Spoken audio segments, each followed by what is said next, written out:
The Trump transition team is making clear that when he gets into office, the way that the White House and Trump specifically interact with the media is going to face some big changes, especially when it comes to which press outlets are allowed to be involved in the official White House press conferences. We've got a couple different takes on how they're going to modify the relationship between the executive branch and the media. First, we have Reince Priebus, obviously very highly placed in the transition team for Trump. Here he is talking with Hugh Hewitt. What are the plans for the press corps and that traditional approach? And I hate blowing things off because I'm not doing it on purpose. Just so happens that we're actually talking about those things right now, and what the new tradition, I guess you could say, should be in the Trump White House. You know, this was the first front row assigned seat issue, as I understand it, started in the Obama administration. And the Bush administration just took a seat. And I guess there were a couple people that have had reserved spots, but for the most part, the more formalized reserved seating piece came in over the last 8 years. So in the era of Trump, they're like, facts, who cares? So that's not true. The things he just said are not true.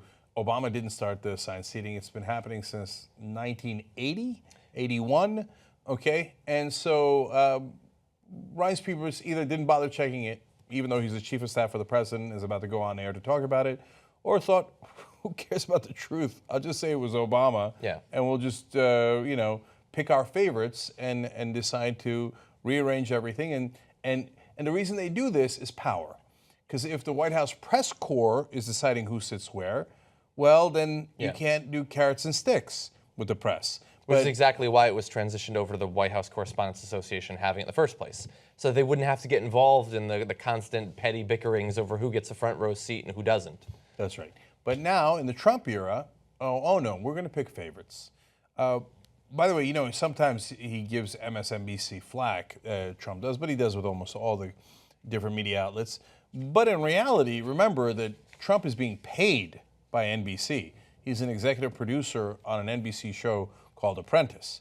So we have this, or at least has a show on the air with NBC, and hence it leads him to having a lot more money.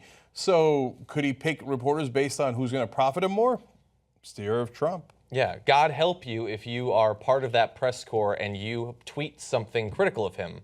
You don't think he's going to be like kicking you out the next day? He will notice that on Twitter. Now we have a little bit more from Priebus. Let's continue with that. The traditions, while some of them are great, I think it's time to revisit a lot of these things that have been done in the White House. And I can assure you that change is going to happen, even on things that might seem boring, like this topic. There are gonna be people literally hawking like survival seeds and disaster bunkers in the White House press corps. Like, you don't think he'll bring in some of the shadiest fake news websites in the country? He'll do it. And yeah, as Cenk said, the seats have been assigned for more than 3 decades. It's not just a random scrum that goes on and you get to decide every day who's there. But this is just a part of the way that they're going to demonize some parts of the media and elevate other shadier parts of the media.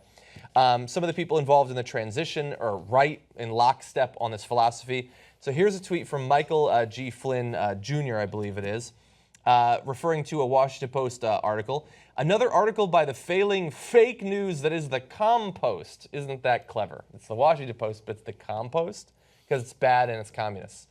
Should they continue to operate when they continue to get everything so wrong?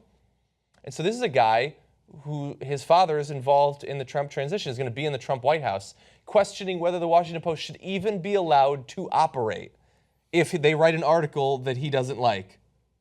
So that's a little bit, that should send a tingle down your spine there. Already on the campaign trail, Trump has banned Washington Post, BuzzFeed, Politico, and Huffington Post at different events that he's done. And that was before he had any power.